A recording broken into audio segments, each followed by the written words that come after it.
450 singes évoluant sans cage ni barrière dans un immense parc arboré de 22 hectares. C'est le pari réussi par la Vallée des Singes, située à Romagne, dans la Vienne. Sur place, notre guide s'appelle Jean-Pascal. Arrivé à la Vallée des Singes en tant que soigneur stagiaire, il a gravi les échelons pour devenir directeur animalier il y a une dizaine d'années.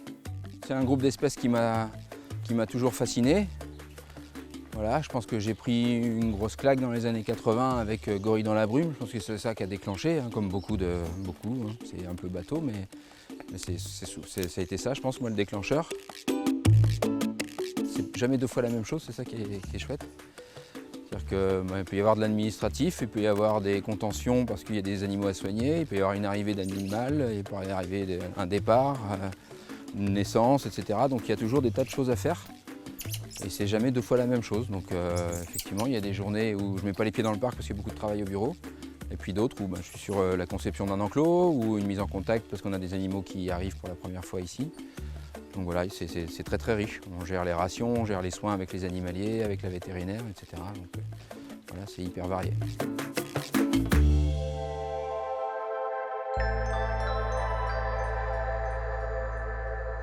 La Vallée des Singes est née en 1998 à l'initiative du Conseil départemental de la Vienne, qui cherchait alors à développer l'offre touristique dans le sud du département.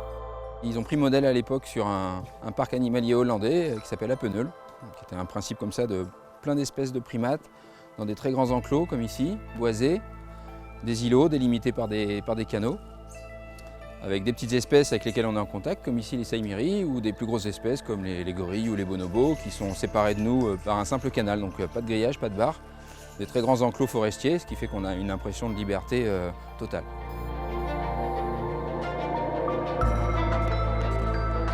Il n'y a pas de danger à visiter la Vallée des Singes, parce que déjà les animaux sont tous nés en captivité, donc il n'y a aucun risque qu'ils nous ramènent des maladies de leur milieu naturel. Ça c'est tranquille de ce point de vue-là, et puis on prend des précautions, c'est-à-dire que les visiteurs n'ont pas le droit du tout de toucher les animaux ou de les nourrir. Là on est dans leur territoire, et puisque les animaux sont habitués à ne pas avoir ni de contact, ni être nourris par les visiteurs, mais en fait ils se comportent librement. Donc en fait là ils vont avoir des échanges sociaux, ils vont jouer, ils vont chasser les insectes, manger, cueillir des branches, etc. Voilà, selon l'espèce. Donc c'est le meilleur moyen d'avoir des animaux complètement libres et pas du tout intéressés par votre visite, c'est ça qui est intéressant.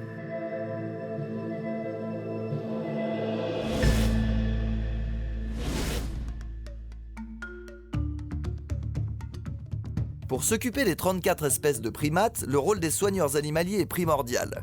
Ce sont eux qui partagent avec les visiteurs les nourrissages qui rythment le cours de la journée. On arrive, on regarde que tout le monde va bien, on va donner à manger à tout le monde, ensuite nettoyer les cages de tout le monde. Puis après, voilà, au fil de la journée, ça va être faire des petits repas, parce qu'ici on va faire des repas quand même très régulièrement pour reproduire un petit peu le rythme qu'ils vont avoir dans le milieu naturel. Et après, on va aussi entretenir un peu les territoires, leur faire des enrichissements. Là, c'est vrai qu'à cette époque de l'année, ils ont un petit peu moins besoin parce qu'il fait tellement beau, ils passent toute la journée dehors. Mais en hiver, on va avoir un petit peu plus besoin parce que vu qu'il fait plus froid, ils sont plus dedans. Donc ça va être fabriquer plein de petits jeux, réaménager les cages, des petites choses comme ça, quoi. Surveiller que les gens respectent les consignes, donc ne touchent pas les animaux, ne leur donnent pas à manger, que les petits singes aussi ne fassent pas de bêtises parce qu'ils sont très voleurs. Donc ils peuvent aller facilement vers les gens pour chaparder des petites choses. Donc voilà, on va surveiller tout ça et puis on va faire également les nourrissages publics. Ça va nous permettre d'échanger un petit peu avec les gens, de leur expliquer, leur donner des infos sur les singes et puis également les sensibiliser, voilà, puisqu'aujourd'hui tous les primates sont un peu en danger. Donc voilà, les sensibiliser un petit peu pour leur donner les petits gestes qu'ils peuvent se faire dans le quotidien pour améliorer tout ça, quoi.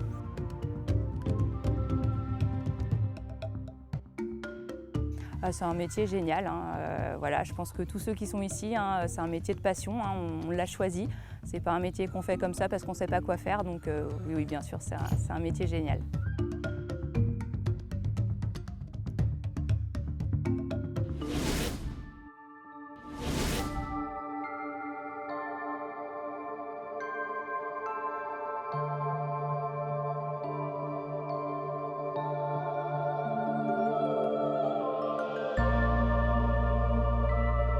Pendant 7 ans, du coup, j'ai été soigneur aux gorilles, avec les gorilles.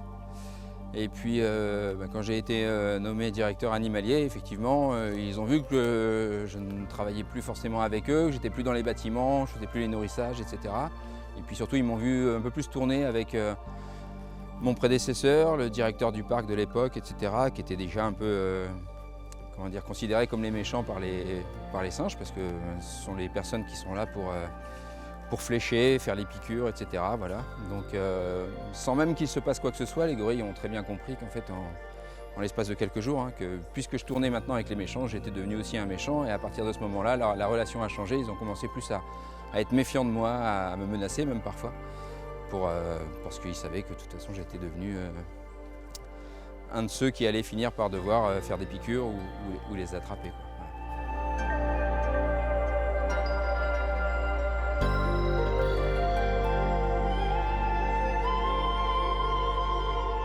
Je pense qu'après, une fois arrivé ici, on ne peut que se réjouir de voir les animaux aussi bien, et puis plus l'implication du parc en plus dans tous les programmes de protection, parce qu'on participe énormément à énormément de programmes de conservation, y compris sur le terrain. Donc on est vraiment très très actif aussi là-dessus dans la préservation, et ça c'est vraiment hyper intéressant. Notez que chaque visiteur peut parrainer un primate de la vallée des singes. Objectif : récolter des fonds pour sauver ces congénères sauvages qui vivent eux en pleine nature.